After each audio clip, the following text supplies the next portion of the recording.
말씀을 제가 봉독해 드리겠습니다. 아브라함과 다윗의 자손 예수 그리스도의 계보라. 아브라함이 이삭을 낳고 이삭은 야곱을 낳고 야곱은 유다와 그 형제들을 낳고 유다는 다말에게서 베레스와 세라를 낳고 베레스는 헤스론을 낳고 헤스론은 람을 낳고 람은 아미나답을 낳고 아미나답은 나손을 낳고 나손은 살몬을 낳고 살몬은 라합에게서 보아스를 낳고 보아스는 룻에게서 오벳을 낳고 오벳은 이새를 낳고 이새는 다윗 왕을 낳으라. 다윗은 우리아의 아내에게서 솔로몬을 낳고 솔로몬은 르호보암을 낳고 르호보암은 아비야를 낳고 아비야는 아사를 낳고 아사는 여호사밧을 낳고 여호사밧은 요람을 낳고 요람은 우시야를 낳고 우시야는 요담을 낳고 요담은 아하스를 낳고 아하스는 기스야를 낳고 기스야는 므낫세를 낳고 므낫세는 아몬을 낳고 아몬은 요시야를 낳고 바벨론으로 사로잡혀 갈 때에 요시야는 여고냐와 그 형제들을 낳으니라. 11절까지만 듣겠습니다. 우리가 같이 찬송가 301장을 같이 보겠습니다.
제가 마태복음 1장 1절로 16절의 말씀을 가지고 예수님의 계보에 나오는 네 여인에 대해서 좀 설명을 한번 해보겠습니다. 그래서 제목을 왕의 계보의 네 여인 이렇게 한번 정해봤습니다. 1절에 보면은 아브라함과 다윗의 자손 예수 그리스도의 계보라 이렇게 되어 있습니다. 근데 옛날 성경 보면 예수 그리스도의 세계라 이렇게 되어 있죠. 이렇게 되어 있는데 아브라함은 우리가 아는 대로 믿음의 조상이라고 했잖아요. 믿음의 대표를 먼저 넣고 그 다음에는 다윗을 왕 중의 왕이라고 합니다. 왕 중의 왕, 하나님이 가장 마음에 합한 왕, 믿음의 조상과 그 다음에 왕 중의 왕, 이게 다 계보에서 나오는 겁니다. 그리고 그 다윗의 자손 예수 그리스도, 우리가 신약에 보면은 누구야 봉사 있죠. 봉사 이름이 바리메오죠. 바리메오가 예수님이 지나가면 듣고 그 길 지나가는 길가에 앉았다가 이렇게 말합니다. 다윗의 자손 예수여 이렇게 말합니다. 이 말은 있잖아요. 우리가 그냥 다윗의 자손 이것이 아니라 이 바리메오의 마음에는 왕의 계보를 타고 오시는 이여 이거를 신앙 고백한 겁니다. 그래서 우리가 그냥 성경에서 나오는 그 말을 그냥 지나쳐 볼 것이 아니라 믿음의 조상, 그 다음 왕 중의 왕, 그 왕 중의 왕의 계보를 타고 만왕의 왕이 이 땅에 오셨다는 것을 강조를 하고 있는 겁니다. 그래서 아브라함과 다윗의 자손 예수 그리스도의 세리라 계보라 이렇게 말합니다. 자, 여기서 우리가 예수님의 나심에까지 오늘 이거 16절까지 다 읽으면은 예수님의 나심의 족보까지거든요. 그리고 예수님의 이하의 족보는 없어요. 예수님이 자녀가 없으니까, 결혼 안 했으니까. 그러나 오늘 우리가 영적인 왕의 계보잖아요. 그렇다면은 그 뒤에다가 오늘 제가 성경을 하나 특별히 내 성경을 만든다면은 다윗과 아브라함과 다윗의 자손 예수 그리스도의 자손 바로 내가 태어나는 거지. 아멘. 이거 실제입니다, 여러분. 아멘. 실제입니다. 우리가 바로 만왕의 왕 같은 제사장들입니다. 아멘. 그래서 우리가 예수님의 계보에 들어가야 되는 겁니다. 계보에 들어가야만이 하나님의 나라에 우리가 들어갈 수 있는 자격을 얻는 겁니다. 아멘. 예수 그리스도에서 계보가 끊어지면 안 되잖아요. 예수님은 실질적으로 어떤 물리적인 자녀를 생산하는 데는 없지만 영적인 자녀는 지금도 생산이 되고 있는 겁니다. 그래서 아브라함은 믿음의 조상, 그 다음에 왕 중의 왕 다윗, 그리고 만왕의 왕이 그 계보를 타고 오셨기 때문에, 그래서 우리가 가끔 가다가 다윗의 자손 예수여 이렇게 하는 말은요, 그 당시에 이렇게 신앙 고백한 사람은 드물었어요. 거의 아마 없었을 겁니다. 이 바디메오라는 사람이 다윗의 자손, 이거 굳이 다윗의 자손이라는 말을 썼어요. 그 만왕의 왕으로 오신 분을 신앙 고백한 겁니다. 그래서 그가 고침을 받은 거죠. 자, 그리고 난 뒤에 바로 아브라함 이삭을 낳고 이제 계속 믿음의 계보를 얘기를 하는데, 그 다음에 3절에 가서 그 유다가 나오죠. 유다가 나오는데, 이 유다는 다말에게서 베레스와 세라를 낳고 이렇게 말합니다. 첫 번째 여인이죠. 첫 번째 등장하는 여인의 이름이 다말인데, 유다는 다말에게서 이 말은 우리가 다 잘 아는 대로 자기 며느리잖아요. 며느리인데, 이거를 일반 사람들은 좀 폄하하는 사람들이 있습니다. 폄하하는 사람들인데, 이거 성경을 폄하하면 절대로 안 되지요. 하나님의 역사를 어그러지게 보는 거잖아요. 절대로 폄하하면 안 됩니다. 유다는 있잖아요. 그 당시에 다말이 자기 큰아들에게 줬는데 큰아들이 애기 없이 죽어버립니다. 그러나 둘째 아들을 넣어주잖아요. 넣어주는 그게 이스라엘의 풍습이니까. 우리는 입양을 양자를 하는 거는 형제 중에 양자를 주잖아요. 우리나라. 어떻게 보면 우리나라하고 유대 민족하고 이 풍습이 너무 없어요. 물론 이제 우리나라는 그 형제가 들어가는 경우는 없지만은 이 당시에 이스라엘 풍습은 그 동생이 가지고 낳아주는 형제 대를 이어주는 겁니다. 그래 갔는데 이 아이도 아기를 낳지 못하고 죽어버렸어요. 죽어버리고 그 다음 막내 아들이 하나 있는데, 이 아들을 장성할 때까지 진정에 가 있어라. 이 말은 유다의 마음속에는 이거 줘도 될까? 이거 주기 전에 어떤 다른 일이 났으면 좋겠는데, 그리고 난 뒤에 며느리를 집으로 보냈습니다. 그 며느리가 집으로 갔지만 이 며느리 속에는, 여러분 우리 다말이 있잖아요. 다말이 유다의 직접적으로 낳는 그 의미를 보면은요, 다말이 우리 이스라엘 사람들의 풍습에는요, 그 집에 가면은 자녀를 낳아주면 이게 여성들은 사명을 가지고 있어요. 아들 대를 이어줘야 되는 거. 우리 성경 속에 많이 보잖아요. 한나를 볼 수 있고요. 한나를 볼 수 있고, 성경에 나오는 사람도 마찬가지고, 자녀 낳아주는 게 이건 막 사명을 가지고 가는 겁니다. 그래서 특히 이 유다의 계보는 다말이가 다 아는 대로 유다는 왕족이 나온다는 걸 알아요. 계보가 유다를 통해서 야곱이가 축복할 때 내 허리에서 여왕들이 나올 것이며, 이런 축복을 받은 것을 이스라엘 사람들 다 알아. 그 당시 유대 사람들은 다 압니다. 알기 때문에 이 다말의 사명감이 이 집을 가지고 왕의 계보를 이어줘야 되는 이 확실한 근거가 있습니다. 성경에 있는데, 창세기에 보면은 유다가 어느 날 어디 그 양치로 갔다가 기생을 있는 걸 보지요. 그 기생이 다말인데, 다말이가 자기 막내 아들이, 유다의 막내 아들이 다 크는데도 안 주니까, 우리 시아버지가 나하고 결별하려고 착심을 했구나, 이걸 안 겁니다.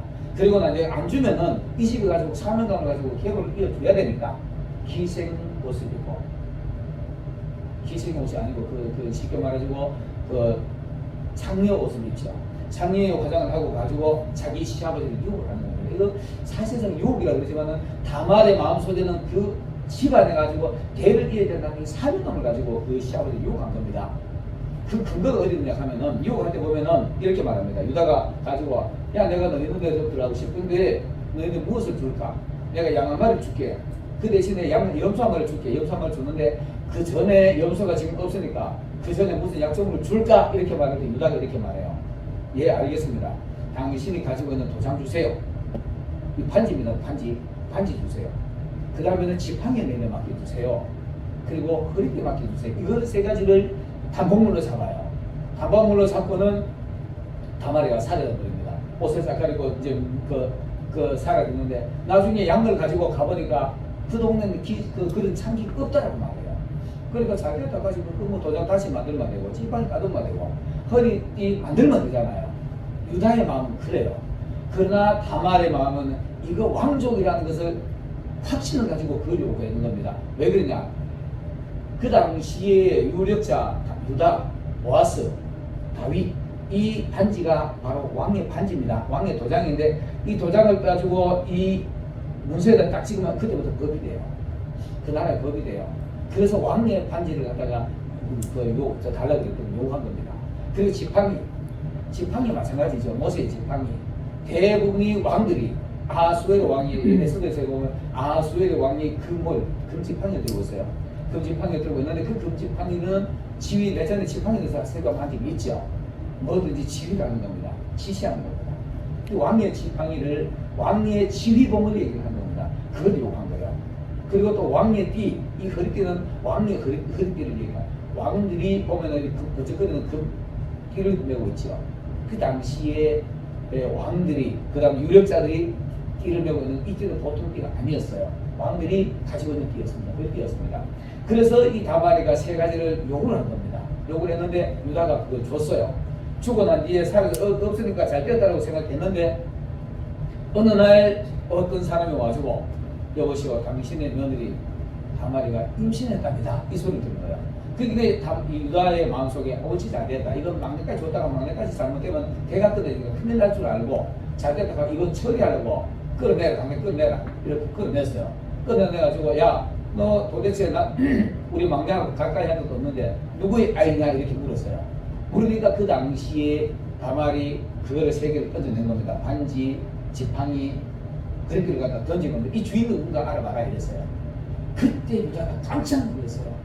아 얘가 우리 개를 이어주라고 이렇게 착신을 했었구나. 그리고 그 원래 그 당시에 율법에 의하면 걔는 다말은 돌에 맞아 죽어야 되는데 유다가 얘가 하는 일이 옳다. 그 당시에 유다가 다말의 생각을 수시간 읽어낸 겁니다. 하나님 주신 거죠. 읽어내고 난 뒤에 얘가 하는 일이 다 옳았다. 절대로 죽이지 마라. 그대로 냅둬라. 그리고 태어난 아이가 베레스와 세라입니다. 이 베레스와 세라가 이스라엘 사람들 속에 축복을 받는 아이예요. 어떤 축복을 받느냐 하면은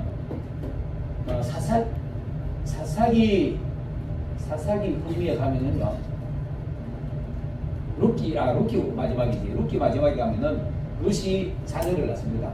자녀를 낳는데 그 아이 이름이 오벳입니다. 오벳을 낳자마자 이스라엘 사람들이 그를 축복을 하는데 어떻게 축복하느냐? 그 아이가 베레스와 세라와 같기를 원하노라 이렇게 축복해요. 이게 바로 왕족이 태어났다는 것을 축복하는 겁니다. 이스라엘 사람들이 그 다말이가 왕족을 낳기 위해서 애를 썼다는 것을 그렇게 다 이해한 거예요. 이해하고 그 뒤로부터는 유다가 다말에게 가까이 안 했더라 이렇게 했어요. 그래서 우리가 왕족이 왕족을 낳는 겁니다. 그리고 다말은 왕족을 낳으려고 애를 쓴 겁니다. 생명까지 당부를 하고 자기가 생명을 죽을 각오를 하고 아기를 한 거거든요. 그래서 일반 목회자들이 다말을 평화를 하는 사람들은 성경 이해를 나는 잘못했다고 봐요. 그래서 우리가 다말을 절대로 폄하하면 안 됩니다. 여러분, 우리 예수님은 사실 이방이었잖아요. 이방으로서 예수님의 신부가 됐는데 우리가 예수님의 신부가 되면 우리도 왕 같은 제사장을 나가야 됩니다. 나가고 애를 써야 되는 겁니다. 다말처럼. 우리가 무슨 자격으로 하나님의 복음을 받을 수 있고 또 우리가 예수님의 그 자녀를 생산할 수 있겠습니까? 전도가 가능할 수 있겠습니까? 이거 우리 다말처럼 사명감을 가지고 접근을 해야 되는 겁니다. 그래서 베레스와 세라가 축복을 받는 겁니다. 그럼 우리가 이런 축복된 자녀들을 낳으려고 애를 써야 되죠. 그리고 이제 사정을 보면 라면 아미다답을 낳고 아미다답 나솔 낳고 이렇게 하는데 살몬이라는 사람이 나오죠. 살몬이라는 사람이 바로 어제를 보면은 살몬은 라합에게서 보아스를 낳았다 이렇게 말합니다. 살몬이라는 사람이 누군지 우리 잘 알잖아요. 그 당시에는 맨 유력한데 여호수아서 2장에 보면은 정탐꾼이 열고 정탐꾼이 있잖아요. 정탐꾼이 정탐을 하러 갑니다. 정탐을 하러 갔는데 정탐을 하러 가다가 들켰어요. 탈로가 났어요. 탈로가 나서 어떤 사람 시골에 탈로가 났는데 이 정탐꾼들이 숨을 데가 없어가지고 간 집이 희생의 집에 갔어요. 그 집이 라합입니다. 라합인데 거기 가가지고 라합에게 좀 숨겨 들어가기 전에 이 라합이 이렇게 말해요. 당시의 나라가 이쪽으로 오면은 하나님이 함께 하시기 때문에 이 나라를 꼭 점령하고 말 것을 우리가 안다. 이렇게 신앙을 해요. 이게 뭔 말이냐 하면 그 당시에 이스라엘 사람뿐만이 아니라 애굽에서 탈출해서 가나안까지 가는 그 여정 중에 모든 민족들이 여호와를 알아요. 신 중에 신, 뛰어난 신들이 뛰어난 신 야훼께서 이스라엘 백성들과 함께 계심으로 그 당시에 이스라엘 사람들이 애굽에서 나오면서 칼자루 하나, 전쟁 무기 하나 들고 나온 사람들이었어요. 그런데도 가는 전쟁하는 촉촉이 이기잖아요. 그러니까 그 당시에 사사기에 보면은요, 이스라엘 사람들은 무기 제대로 가진 무기 없어요. 근데 하나님이 함께 계심으로 그 당시에 철병거를 가진 사람을 다 몰아낸다니까요. 엄청난 힘을 가지고 있어요. 그러니까 그 근동의 사람들은 이스라엘 사람들이 자기 근처에만 올까봐 싶어서 겁을 막 덜덜덜 내고 이러고 있어요. 근데 이 라합은 이스라엘 사람들이 왔는데 얼마나 반가워서 숨겨주잖아요. 이게 라합의 믿음입니다. 하나님의 백성이 오면은 이 나라는 점령당하고 만다라는 걸 안 겁니다. 알고 그렇게 말해요. 당신의 나라들이 이쪽으로 들어올 때 우리를 불쌍히 여기지 말라. 우리를만큼은 다 죽이지 마라. 그 가면은 이방은 다 죽이게 됐다는 걸 알고 있다는 뜻이거든요. 근데 라합은 그걸 알기 때문에 당신들이 와서 이 나라를 점령할 때 우리는 우리 가족은 다 살려줘라. 이러고 그 당시에 정탐들하고 약속을 하는데 너희 집안들 다 살려줄게. 그 대신에 우리가 들어올 때 너희 집에 빨간 줄을 하나 매놔라 이렇게 놨어요. 그게 암호가 됐어요. 암호가 돼가지고 다 살려줬어요. 근데 이 당시에 이방 나라의 기생이었습니다. 그거는. 근데 이 이스라엘 사람들이 그 믿음을 인정해 준 겁니다. 인정해줘가지고 오늘 이 살몬이라는 사람의 아내가 된 겁니다. 하나님이 이걸 인정하고 왕족을 낳는 집안에 넣어준 겁니다. 이게 신앙입니다. 여러분, 우리 지금 처해 있는 형편이 어떤 형편인가요? 어떤 형편이라 할지라도 하나님만 바라보고 하나님만 진정을 믿고 신앙 고백을 한다면 모든 것을 다 감안하고 왕족을 낳는 예수님의 신부의 자리를 구해주게 되는 것입니다. 그러나 우리도 예수님의 왕족을 낳아야지. 이게 바로 전도를 얘기하는 겁니다. 오늘 이게 우리 이 신약에 나오는 마태복음 1장에 여기에 보면은 우리 그냥 족보를 보잖아요. 이 족보 전부 다 왕들이에요. 전부 다 왕들입니다. 왕들이 태어난 족보를 얘기하는 겁니다. 그래서 내가 왕의 계보라 이렇게 말했습니다. 오늘 보면은 예수님의 계보 이렇게 나오잖아요. 예수 그리스도의 계보 이렇게 나오는데 저는 이걸 왕의 계보라 이렇게 제목을 잡았습니다. 그 속에 내 여인들이 이런 위대한 일들을 하는 겁니다. 그래서 라합이 그 보아스를 이스라엘의 가장 유력한 사람 보아스를 낳게 되는 겁니다. 그래서 또 보아스는 5절에 이어서 바로 보면은 보아스는 룻에게서 오벳을 낳고 이렇게 말합니다. 룻은 이방 여인이잖아요. 바로 오늘날 우리처럼 우리와 같은 이방 사람들입니다.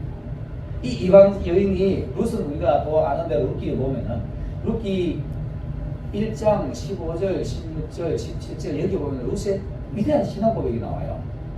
룻이 나오미가 다 잃어버리고 빈손 들고 과부 3명만 남아가지고 돌아갈 상황에서 이 며느리를 데려갈 때는 너무나 미안해서 너무나도 부담스럽고 미안하니까 너희 집에 가지고 평안한 생활을 해라 이렇게 말합니다.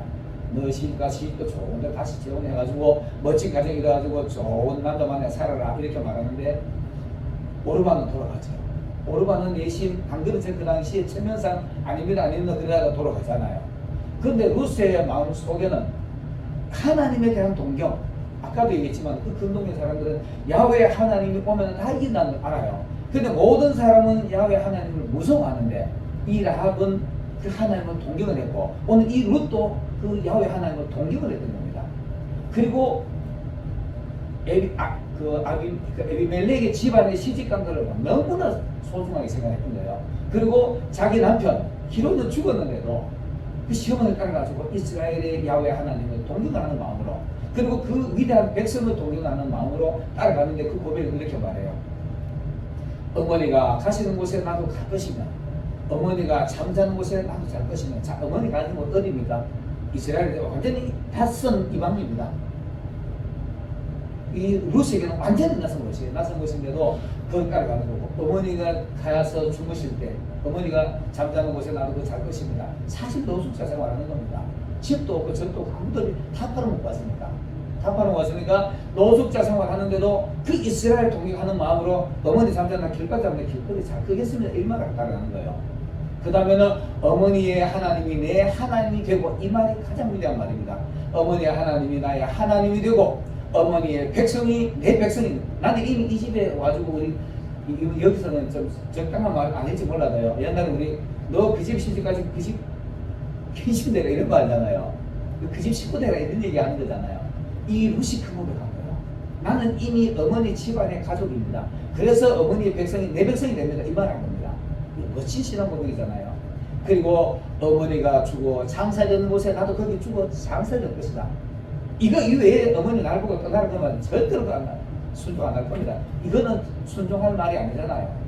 루시 자기 어머니 나오미에게서 받은 신앙 교육도 있고요, 또 전에 들은 말도 있어요. 그렇기 때문에 어머니의 백성이 나도 그 하나님 만나고 싶은 거예요. 나도 그 백성, 위대한 백성 속에 나도 들어가고 싶다. 세상 것들이 모르기 때문에 하나님의 교회를 동경을 안 하기 때문에 이렇게 하는 거지만, 정말 하나님의 나라가 위대하다고 알면은 세상 것들도 우리처럼 이렇게 따라오려고 애를 써야 될 것인데, 그게 아니죠. 우리는 어쨌든 간에 어떤 형태로 간에 하나님의 그 계보 속에 들어왔기 때문에, 우리 이 루처럼 줄기차게 붙들고 내 죽는 일 외에 절대로 교회 안 떠나간다, 이런 신앙, 위대한 신앙 고백을 할 수 있어야 됩니다. 이 사람이 바로 보아스를 만나는 겁니다. 이 3장에 가지고, 어머니 내가 밖에 나가지고 이스라엘에 대한 이 여인은요, 룻은 이스라엘에 대한 동경심만 가득 차 있어요. 그 어머니하고 어려운 생활하는 게 전혀 관심도 없고, 어머니 내가 어머니 낯선 동네에 와가지고 어머니 허락하면 내가 밖에 가서 이삭주로 가겠습니다. 동냥하러 간다는 얘기잖아요. 동냥하러 간다는 얘기인데도 가겠습니다 이러니까 룻이 나오미가 기쁘니까 그래 가라 이러는데, 그 여인이 우연히 이르는 밭이 보아스의 밭이 되게 말해요. 그 우연 아닙니다. 하나님이 그 보아스를 만나게 하신 것이죠.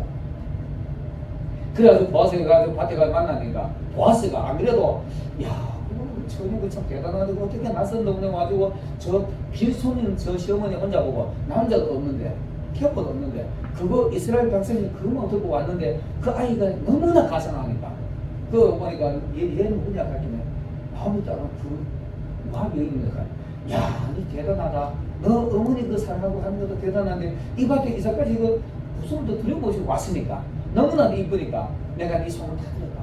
다른 밭에 가지 말고 이 밭에만 있어라. 그리고 이사도 들어가줘라. 너 먹는 참 똑같이 나눠줘라. 이렇게 은혜를 입혀줘라. 이게 바로 위대한 신앙의 소상입니다. 그리고 난 뒤에 자기 어머니가, 시어머니가 보아스를 준비하잖아요. 우리 가장 가까운 사람이, 그보다 더 가까운 사람이 있지만은 보아스에게 제가 시켜가지고 내가 네 복수를 해줄게. 여러분, 우리 예수님 만난 게 이거 얼마나 위대한 겁니까? 이런 위대한 신앙 고백을 할 수 있는 이 여인이 바로 예수님의 촉보의 내 여인 속에 한 여인이 되는 겁니다. 그냥 간단한 신앙 고백이 아니라 하나님에 대한 동경, 경외심, 그 이스라엘 위대한 민족에 대한 동경심, 이게 오늘 이런 위대한 신앙의 자손의 유산, 오벳을 낳는 그런 위대한 예수님의 계보 속의 한 여인으로 자리매김하는 겁니다. 이게 바로 오늘 룻의 신앙인데, 룻이 나중에 보아스를 통해서 오벳을 낳습니다. 오벳을 낳자마자 아까도 내가 얘기했지만 이스라엘 전 백성들이 이 아이를 베레스와 세라와 같이 되기를 축복하노라 이렇게 말해요. 왕족이라는 것을 인정하는 겁니다. 왕족이라는 것을 인정하기 때문에 오늘 오벳이 또 이렇게 위대한 그걸 하는 거죠. 그리고 오벳은 바로 다윗의 아버지인 이새를 낳는 겁니다. 그리고 이새가 바로 다윗 왕, 위대한 다윗 왕을 낳는 겁니다. 우리도 왕족에 왔는 것들만 왕족을 생산해야죠.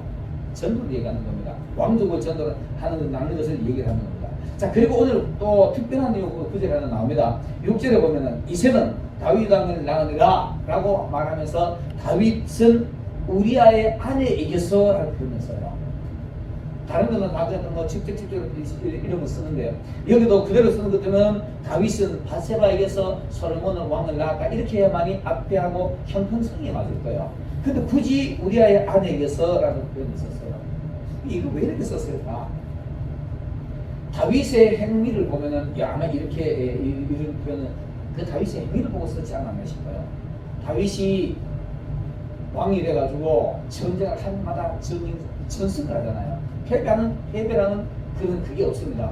전쟁을 하는데 역대상인가 역대한가 보면은요, 다윗이 전쟁을 하는데 이 블레셋 군대를 얼마나 많이 죽였는가. 죽이고 하다 보니 나중에 칼을 쓰다 보니 너무 힘이 빠졌어. 힘이 빠져 나중에 이제 칼 뜰 힘도 없어. 그래 퍽 쓰러져 앉았어. 앉았는데 일어나는 힘도 없어요. 일어나는 힘도 없을 때 블레셋 군대 사병 중에 하나가 와서 다윗을 죽이려고 칼 들고 왔는데 그거 막을 힘이 없어요. 그 막을 힘이 없을 때 저쪽에서 요압의 동생 아비새라는 애가 보고 깜짝 놀래가지고 칼 던져가지고 걔를 잡아요. 잡고는 그 다음에 전쟁이 끝나고 난 뒤에 이렇게 말합니다. 왕이여, 당신은 이스라엘의 별이라. 당신은 이스라엘의 별이니까 다시 나와서 전쟁터에 나와서 또다시 이런 일을 당하면 안 되니까 다시 전쟁터에 나오지 마세요. 이렇게 말해요. 이 다윗이 그 말에 동의를 하고 난 뒤에 그 다음부터 전쟁터로 안 나갑니다. 전쟁터로 안 나가고 그 장수들이 나가잖아요. 많은 장수들이 보내가지고 전쟁을 갈 때 다윗이 전쟁터에 안 나가지만은요, 자, 왕이 되나요? 왕이니까 전쟁하러 나가는 사람의 그 마음이 얼마나 안타까울까? 무슨 일이 일어나지 않을까? 전쟁하는 동안에 다윗은 죽기 살기 기도했을 거야.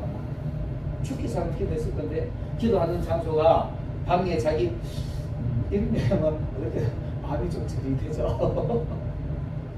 골방에 앉아서 기도하다가 막 답답했을 거야. 무슨 일이 안 일어났을 거야. 올라가서 성에 올라가서 아버지야, 와 지금 전쟁에 갔습니다. 요한 지켜주세요. 막 절대로 했을 겁니다. 아버지 지켜주세요.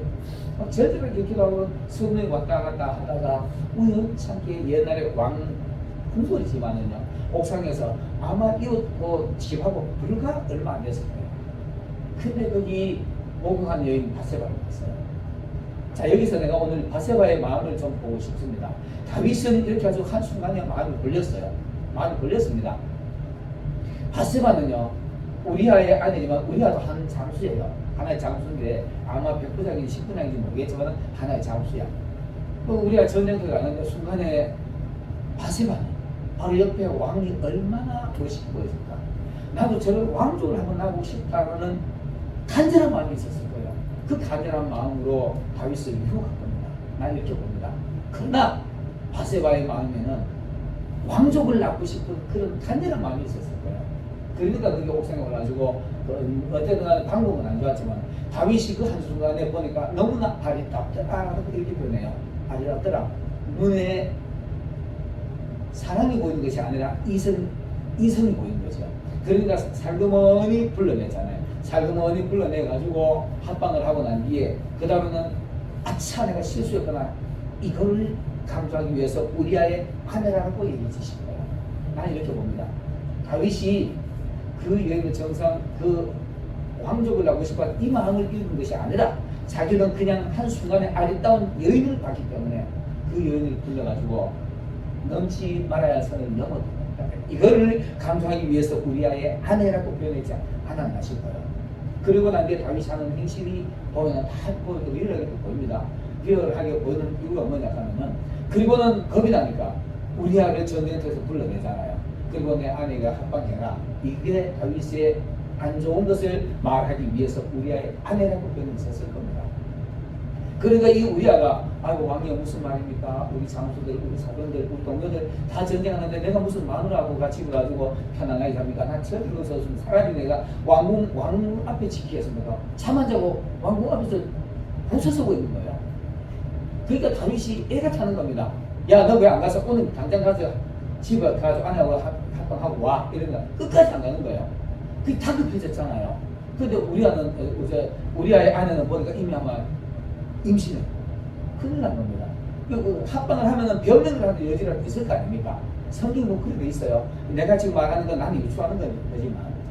그래서 안 되니까 고마 안 되겠다 이거 처리해야 되겠다 생각하고 그러다가 이거 처리해라고 전쟁터에 가장 가운데 갖다 넣어가지고 죽게 만들어라 그 문서를 써가지고 우리 아이 손에 붙여가지고 도장까지 찍어가지고 요압에게 건네주잖아요. 그 요압이 보고는 요압도 아마 눈치 잘했을 겁니다. 그리고 우리 아이를 죽였습니다. 이거를 말하기 위해서 다윗은 우리아의 아내에게서라는 표현을 썼을 거예요. 자, 그러나 있잖아요. 우리아는 바세바는 왕족을 낳고 싶은 그 간절하면서 솔로몬을 낳았다는 걸 강조하기 위해서 우리아의 아내에게서 솔로몬을 낳았다는 표현을 썼어요. 나는 이렇게 이해를 했어요. 이 말이 성경이 없기 때문에 무리스럽게 보일 수는 있지만요. 그 성경의 전후 맥락을 보면은 제 말이 아마 안 틀릴 겁니다. 그래서 다윗은 우리아의 아내에게서 솔로몬을 첫 번째 아이는 다윗이 부정적으로 낳기 때문에 죽은 거잖아요. 그래서 다윗이 그 아이 막 열이 뻘뻘 나니까 다윗이 하나님 앞에 살려달라고 아버지는 잘못했습니다. 얼마나 막 금식을 하고 막 살려달라고 막 기도하잖아요. 근데 그 아이가 죽고 나니까 고막 금식 다 그쳤잖아요. 그래서 신하들이 깜짝 놀라서 뭔 일인가? 저 살달고 할 때 저 죽었으면 막 난리가 날 줄 알았는데 고막 입 싹다고 너도 싹다고 겨드랑이 보니까 내가 그 아이 살아있을 때는 하나님이 혹시나 난 그 생에 살려줄까 싶어 했는데 그 아이 죽고 나는데 내가 금식할 일이 없잖아 이 말 할 거예요. 이 철저하게 회개한 겁니다. 그리고 우리 아내 바세바의 마음을 봐서 아마 솔로몬을 왕을 낳으셨다고 나와요. 그리고 그 솔로몬을 왕족이 하나님이 얘가 왕이라고 지명을 하셨습니다. 그래서 바세바의 신앙이라고 보는 겁니다. 자, 여러분 우리가 이제 이렇게 4명의 여인들이 다 하나같이 저는 이렇게 봤어요. 저는 다 왕족을 낳고 싶고 이스라엘 동경심 이것 때문에 하나님 앞에 신앙으로 섰기 때문에 왕족의 계보에 들어갈 수 있었던 겁니다. 그냥 여기서 있잖아요. 그냥 낳고만 해도 될 건데 굳이 여인의 이름들을 넣었어요. 그래서 그 여인들의 신앙을 기념하는 겁니다. 예수님이 그러잖아요. 예수님이 자기를 바라보고 자기 발에 길어본 여인, 우리 잘 알아요. 마리아. 이 여인이 하는 일들이 이 하나님의 말씀 전하는 곳에 기념해요. 오늘 이 여인들도 그렇게 기념으로 나눈 겁니다. 여러분, 우리도 하나님 앞에 이렇게 기념적인 신앙생활로 전도도 이런 마음으로 전도한다면 아마 전도가 될 거라고 봅니다. 전도가 될 거라고 보는데요. 자, 보세요. 오늘 이렇게 다 왕족에 들어있는 4여인만 봤지만은요, 이 4여인들을 통해서 우리도 예수님의 신부로서 우리 누군가의 먼저 된 신앙의 선진들을 통해서 우리가 전도받아서 이 자리에 있는 겁니다. 우리도 예수님을 통해서 우리가 낳잖아요. 내가 서두에 얘기했지만 아브라함과 다윗의 자손 예수 그리스도의 계보라 그리고 마지막에 예수님으로 끝났는데 그 뒤에다가 우리 이름들이 붙어 나가면은 오늘 계보가 맞을 겁니다. 자, 그래서 우리도 다 같은 왕족이에요. 그게 베드로전서 2장 9절에서 그 말씀을 하잖아요. 너희는 택한 족속이요 왕 같은 제사장들이요 거룩한 나라요 그의 소유된 백성이니 이는 그의 아름다운 빛에 들어가게 하신 자의 덕을 선전하게 하려 합니다. 우리가 여러분 예수님의 그 아름다움을 세상에 얼마나 나타내고 있나요? 왕족이라고 그랬습니다. 왕족. 우리도 왕족의 계보에 있다면 여러분 우리 생각하는 것도 왕처럼 생각하기를 바라겠습니다. 왕은 가벼운 생각 안 해요. 사소한 일로 삐지고 사소한 일로 다투고 이런 거 아닙니다. 왕이라 그러면은요 좀 무게 있는 행동 생각하고요. 말도 가벼운 말 안 해요. 말도 가벼이 말하지 않고 생각을 하고 그 말을 해야만 그 말이 법이 되는 거죠. 성경적인 말이 되는 거죠. 여러분 우리가 왕 같은 제사장들이라고 생각한다면은 생각보다 좀 왕처럼 생각하시기 바라겠습니다. 말도 그냥 가볍게 했다 이렇게 말하는 것이 아니라 좀 무게 있는 말, 왕 같은 말을 좀 해야지요. 처세도 마찬가지입니다. 행동도 처세도 그냥 가벼운 행동, 가볍게 행동 그지 하지 마시고 좀 묵직한 말, 묵직한 행동. 남들이 봤을 때는 저 사람 정말 품이 있다. 왕처럼 안 보이더라도 좀 격상 있게 보이게 행동하시기 바라겠습니다. 제가 이거 뭐 저 혹시라도 이거 자랑으로 보지 마시길 바라고, 저는 진짜 밖에 나가지고 제가 요즘 이런 거 깨달아서 만드는 그런 것이 아니라 하나님 이런 깨달음을 주시기 위해서 그런지 모르겠지만 제 행동, 말, 생각부터 좀 발휘하려고 애를 써요. 다 못합니다. 저도요. 다 못하고 실수 태비로 많은 실수하지만은 그래도 하나님 이런 깨달음을 주시려고 그런지 모르겠지만 밖에 나서 그렇게 하려고 애를 써요. 이런 설교를 과감하게 제가 할 수 있습니다. 내가 잘나서 하는 것이 아니라 성경 내용에 하나님 주신 거니까. 여러분, 우리도 정말 왕같은 제사장 드리라고 믿는다면 생각부터 왕처럼 생각하고 왕처럼 말하고 왕처럼 행동하시기를 예수님 이름으로 축원합니다. 그래야만 오늘 여기 계보에 위대한 계보에 내 여인이 들어간 것처럼 우리도 예수님의 신부로서 예수님의 계보에 들어갈 수 있는 자격이 주어질 겁니다. 우리 그런 자가 되시길 예수님을 축원합니다. 기도하겠습니다.